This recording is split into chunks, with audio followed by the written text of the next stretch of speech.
Basi huo kweli ni mgumu kusemwa, lakini nyinyi wa Katoliki tuufie huo, na kweli kuna watu mtakufa kwa hilo. Ukilisimamia huko salama, kwa sababu unapozuia watu kwenda juu wanakotaka, watu wakubali kutawaliwa na sheria. Nchi hii utawala wa sheria umeshuka. Utawala wa nchi utawala wa sheria, nchi inaongozwa na sheria, sio na mtu. Tanzania siku hizi kuna lugha ambayo haijawahi kutokea duniani kote, uchawa.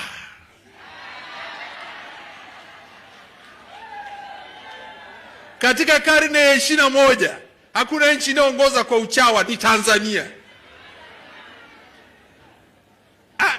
Wengine watasema ndio political hypocrisy, sijui na nini na nini, lakini uchawa uko juu.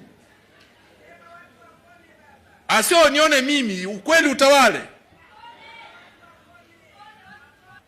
Ibara ya 28, mamlaka ya wananchi, sovereignty of the country, sovereignty of the country imewekwa kwa watu, sio kwa mtu.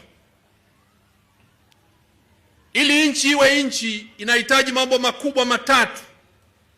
Inahitaji eneo, inahitaji watu, na inahitaji wale watu kujitawala, asiwepo yeyote juu ya watu. Nchi inahitaji sovereignty, inahitaji territory, na inahitaji people. Sio people wa ile chama chenu kile, people.